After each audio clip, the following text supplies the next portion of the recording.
since you are not here, I am going to try to do all the gathering of information on the waves on a spring lab that you might need. So I'm going to go through the step-by-step like you are here in doing this. And I know it's not as fun, but at least you can get some information on this lab.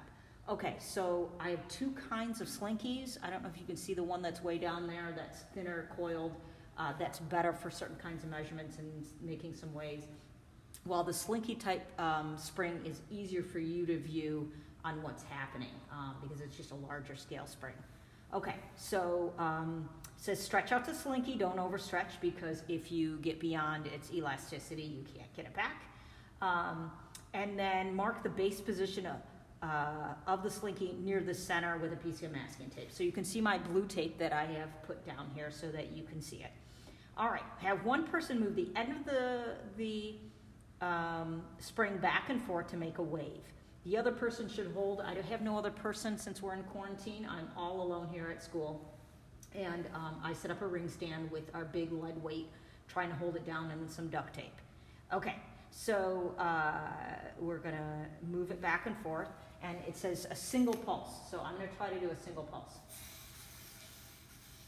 Okay, did you see that? And I will repeat that.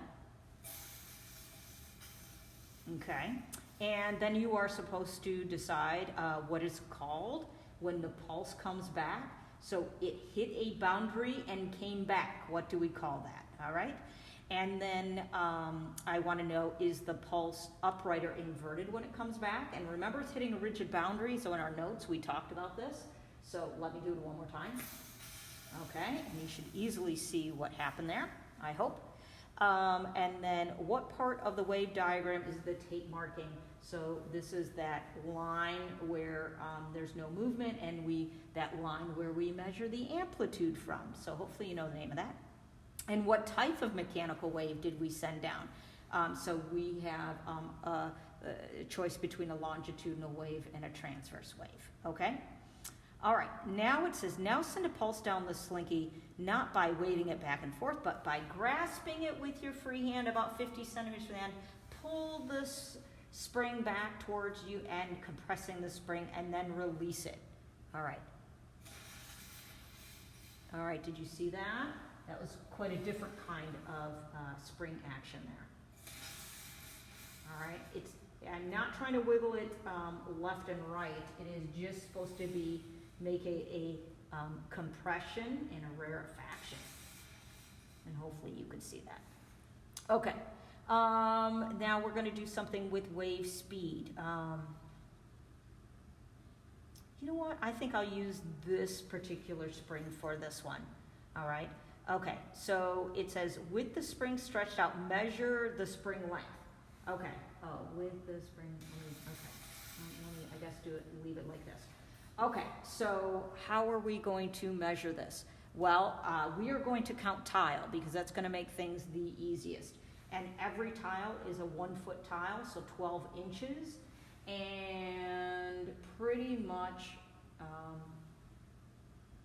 mine is going, let me count tiles. 1, 2, 3, 4, 5, 6, 7, 8, 9, 10, 11 tiles. Okay, so there's a distance of 11 tiles. And what am I going to do?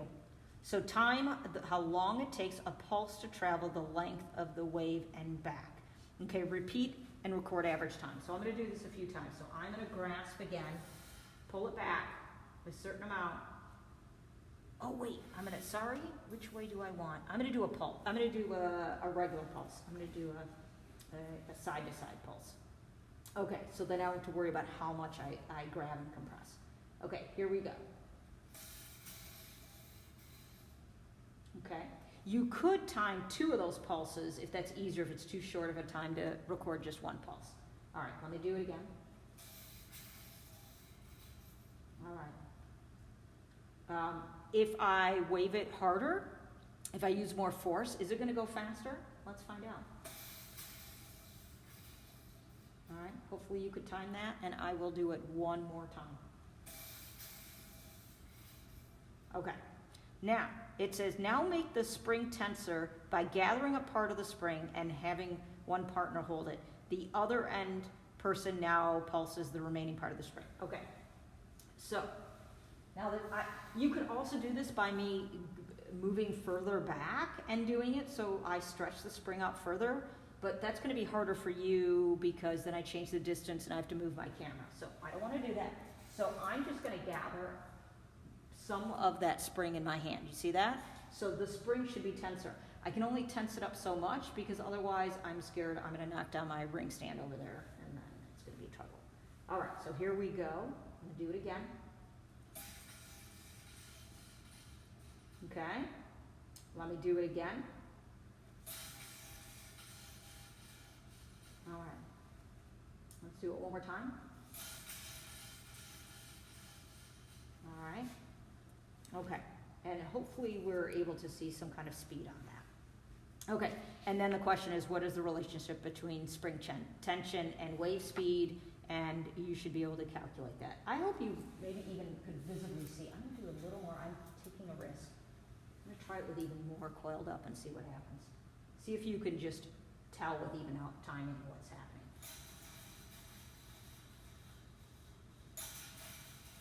All right, hopefully you can see what happened there with the wave speed.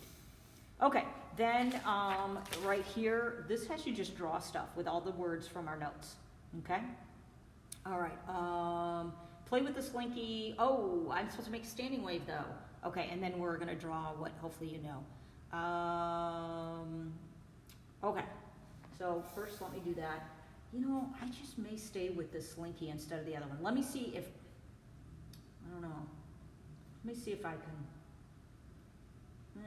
I think I'm gonna change. All right, I'm gonna change to my other slinky. If it doesn't go well, I'll switch back again. Let me move this one out of the way and go to this tight, small foil kind. All right, all right. How far was I stretched before? I was to the blue one. Okay, so let's see what I can do here. So first of all, I'm gonna try to make a standing wave. A standing wave means I need to do this just the right frequency in a right rhythm so that when it reflects back in opposite. And then I get a standing wave with a node. And right now, yeah, I want to make one full wave. I'm just reading the lab, making sure. Okay, one full wave. Okay, that's a standing wave. All right. Then it says, so you're going to draw this and label all the parts. And then it says, keep the standing wave going. One person time, how long it takes for 10 wave cycles. You know the easiest way to time wave cycles is to watch one place. Oops. I hope you can see. I dare not move. I think I'm going to move. Okay. So, so measure like, so every time you see it flick here, that's 1, 2, 3, 4, 5, 6, 7, 8, 9, 10. All right, I'm going to do that again, and then you get to time this wave cycle. All right? Okay, ready? Watch. 1, 2, 3, 4, 5, 6, 7, 8, 9, 10. Okay, I'll do it one more time.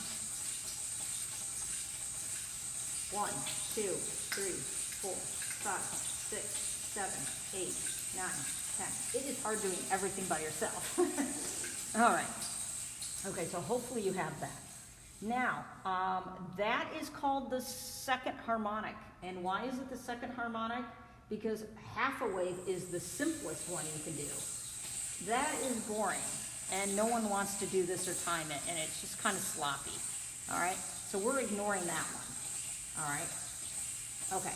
So we just did the second harmonic, and you are going to record the amplitude. Did you see how many tiles it went over? So, you know, and again, everyone is 1 foot, so, do the best you can.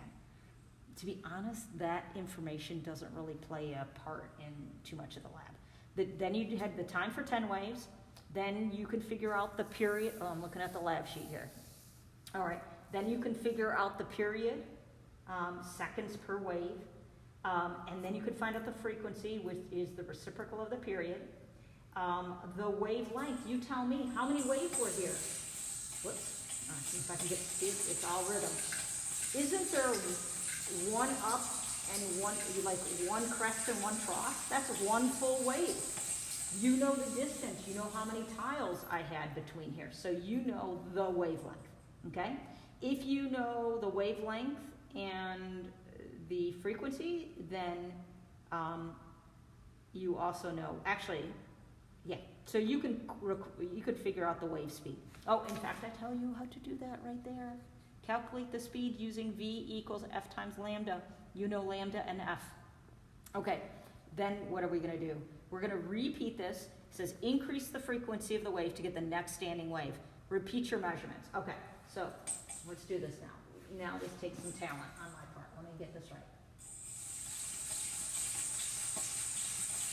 All right, if you look closely, I have two nodes. All right, I have two nodes now.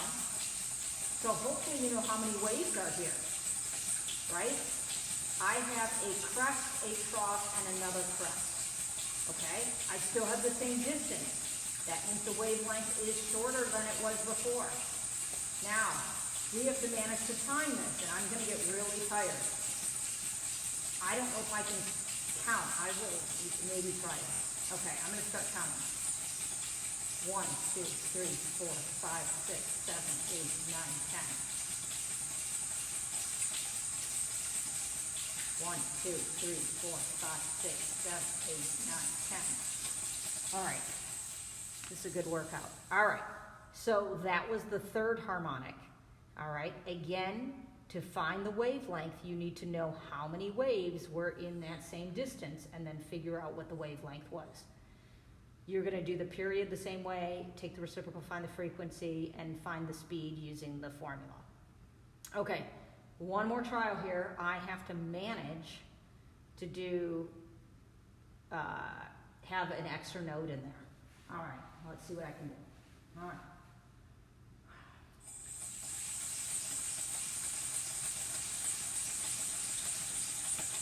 All right, that's 2 full waves. I don't think I can count this out loud.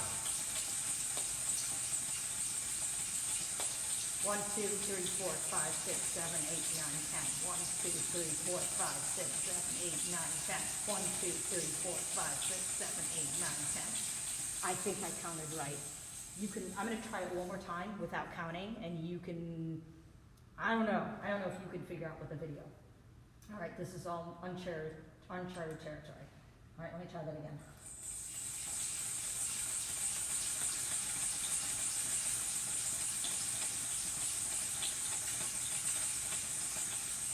Okay, see what you can do with that.